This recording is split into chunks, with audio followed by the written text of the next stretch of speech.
नमस्कार, आप देख रहे हैं बिजनेस टुडे बाजार और हर बार की तरह हम लोग एक बार फिर आपके सामने हाजिर हैं। आज हम एक ऐसे शेयर के बारे में चर्चा करने जा रहे हैं जो हमेशा से निवेशकों के रडार पर रहता है, लेकिन इस बार जो चर्चा का विषय शेयर से जुड़ा हुआ वो है इसकी गिरावट। अगर हम लोग आज की बात करें कारोबार सत्र के हफ्ते की पहले हफ्ते की शुरुआत की तो सोमवार को जो ये शेयर है इसमें करीब 9% की गिरावट साफ तौर पर देखी जा रही है। वहीं शुक्रवार से बात की जाए तो करीब ये 12% टूट चुका है ये शेयर। तो आखिर इसमें गिरावट हो क्यों रही है, इसी पर बात करने के लिए हमारे साथ हैं अंकुर जी। सबसे पहले हम अपने जो व्यूअर्स हैं उनको बता दें कि हम येस बैंक की बात कर रहे हैं। तो सर ये बताइए कि आखिर इसमें गिरावट की वजह क्या है? देखिए, यस बैंक के शेयर में गिरावट की मुख्य वजह है एक फैसला बॉम्बे हाई कोर्ट का, जो फैसला पलट दिया गया है। बॉम्बे हाई कोर्ट ने कहा क्या है? बॉम्बे हाई कोर्ट ने कहा है कि जो आपने A1 जो आपने बॉन्ड्स की वैल्यू जीरो की थी, बेसिकली मैं आपको बताना चाहूँगा, मैं आपको ले जाना चाहूँगा 5 मार्च 2020 को। 5 मार्च 2020 को RBI ने यस बैंक के जो बोर्ड था उसको भंग कर दिया था। उसके बाद 13 मार्च 2020 को एक नया ड्राफ्ट रिकॉन्स्टिट्यूशन किया गया था। उस ड्राफ्ट के मुताबिक यस बैंक के जो बॉन्ड थे, जिन बॉन्ड्स का नाम था 81 बॉन्ड्स, उनकी वैल्यू जीरो कर दी गई थी जी। अब 81 बॉन्ड के जो निवेशक थे वो बॉम्बे हाई कोर्ट चले गए। उन्होंने लड़ाई लड़ी बॉम्बे हाई कोर्ट में। उन्होंने कहा कि ये जो बॉन्ड्स में हमने निवेश किया है ये ज़ीरो नहीं कर सकते, क्योंकि बैंक ने हमें हाई इंटरेस्ट का वादा किया था, प्लस सुपर एफडी करके बेचा गया था। उनको ये कहा गया था कि ये सामान्य बॉन्ड्स नहीं है, आप ये सुपर एफडी है और आपको जो रिटर्न्स मिलेंगे वो एक्सपोनेंशियल मिलेंगे, यानी कि बाकी बॉन्ड से ज़्यादा मिलेंगे। तो इस वजह से उसमें निवेश किया गया था। अब बॉम्बे हाई कोर्ट का कहना है कि ये इसकी वैल्यू आप ज़ीरो नहीं कर सकते, जो मांग हो रही थी। तो अब ये मामला सुप्रीम कोर्ट जा रहा है, सुप्रीम कोर्ट जाहिर जाएगा। और यस बैंक, और इसमें जैसे सूत्रों के हवाले से ये भी खबर है कि कहीं ना कहीं RBI भी अपना पक्ष रखेगा। और इस बात में अब आगे ये हो सकता है कि जो निवेशक हैं, जो बेसिकली जिन्होंने इन बॉन्ड्स में निवेश किया है, वो ये चाहते हैं कि हमारे बॉन्ड्स की वैल्यू ज़ीरो ना की जाए, एब्सोल्यूट ज़ीरो ना की जाए, कहीं ना कहीं हमें थोड़ा रिटर्न ज़रूर दिया जाए जी। लेकिन कोर्ट का कहना ये है, बॉम्बे हाई कोर्ट का जो पहले जो बैंक का कहना ये है, अपने जो दलील जो दी थी बैंक ने बॉम्बे हाई कोर्ट में, कि ये दो पार्टियों के बीच का प्राइवेट एग्रीमेंट था, यानी कि बैंक के बीच का था और जो बॉन्ड में निवेश करने वाले लोग थे उनका था।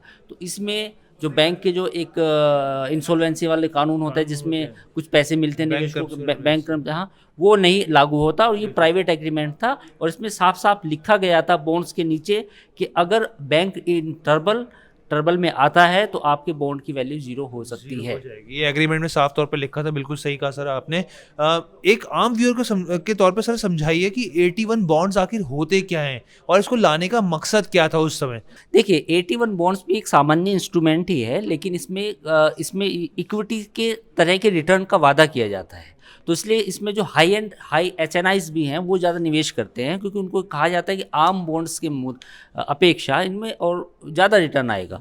तो आप ये समझिए कि उस समय FD, आज तो FD के रेट्स काफ़ी अच्छे हैं, उस समय FD के रेट्स इतने अच्छे नहीं थे। तो इन बॉन्ड्स को बैंक ने सुपर एफडी के तौर पे बेचा था। और यही वजह है कि कुछ लोगों ने बॉम्बे हाई कोर्ट में भी ये दलील दी थी कि हमें हाई रिटर्न्स का वादा करके मिस सेलिंग हुई है। हालांकि बॉम्बे हाई कोर्ट का जो 83 पेज का एक जजमेंट है जो मैंने पढ़ा है, उसमें साफ तौर पे कहीं ऐसा उन्होंने नहीं लिखा कि मिस सेलिंग हुई है, पर ये कहीं ना कहीं लोगों का आरोप है कि बैंक ने हाई टर्न्स की मिस सेलिंग करके ये प्रोडक्ट बेचा है। बिल्कुल, क्योंकि हम लोगों ने जो खबर पढ़ी उसमें साफ तौर पे था कि 8.5 से 9.5% के बीच का रिटर्न का वादा किया गया था, जिसके साफ तौर पे हाई रिटर्न्स हम लोग देख सकते हैं, क्योंकि उस समय 2020 में तो रिटर्न आप FDs के देखें या देखें तो बहुत कम थे। अच्छा सर, ये समझाइए कि अभी पीछे हमने देखा भी रिजल्ट भी आए हैं इस बैंक के, तो वो नतीजे क्या रहे, कि उसका भी इम्पैक्ट पड़ा है शेयर के ऊपर? बिल्कुल बिल्कुल। देखिए, नतीजे तो एक सामान्य नतीजे हैं, क्योंकि जो सारी चीज़ें राइट ऑफ हुई थी।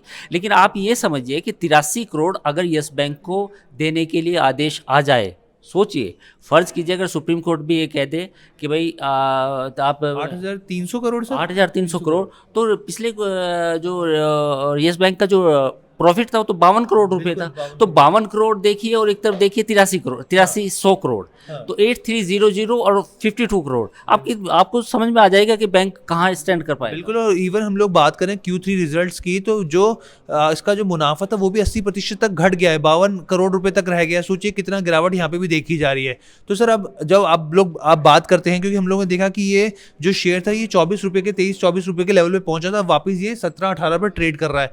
जो आपकी बात होती है एक्सपर्ट से, वो क्या कह रहे हैं, मतलब आगे क्या इस तरह के और गिरावट देखी जा सकती है शेयर में? देखिए, ऐसा नहीं है कि इस मामले में यस बैंक अकेला पड़ गया है। मुझे जो हमें जानकारी मिलती है सूत्रों के हवाले से कि कहीं ना कहीं इसमें आरबीआई भी अपना रोल प्ले करेगा और बैंक भी सुप्रीम कोर्ट जाएगा। हालांकि ये सब जुडिस मामला है, इसमें ज़्यादा हम और टिप्पणी नहीं कर सकते, लेकिन ये है कि फिलहाल फौरी तौर पे इस खबर के आने के बाद फ्राइडे से हम अगर बात करें तो कम से कम 12 या 13% शेयर में गिरावट हो चुकी है, प्लस 8 अभी मेरे ख्याल है आज कुछ 8% अभी, हाँ, रिकवरी आई है, कुछ रिकवरी आई है। लेकिन ज़्यादातर जो रिटेल निवेशक थे उनको जो एक उम्मीद कर रहे थे कि इसमें बहुत ज़्यादा रैली आएगी, वो नहीं आई। बिल्कुल, वो 24 के बाद वो वापस फिर नीचे हम स्लो डाउन देख ही रहे हैं। तो ये पूरा विश्लेषण हम लोग लेके आए थे आपके लिए येस बैंक के ऊपर कि आखिर ये येस बैंक में 2-3 दिनों के पीछे आखिर ये गिरावट आई क्यों है और क्या इसके पीछे के कारण हैं। तो कैसी लगी आपको ये वीडियो, आप हमें कमेंट करके ज़रूर बताइएगा।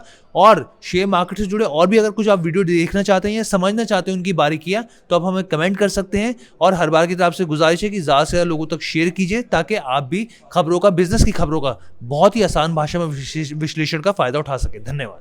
Thank you. वीडियो पसंद आया तो हमें लाइक, कमेंट, शेयर और सब्सक्राइब जरूर करें।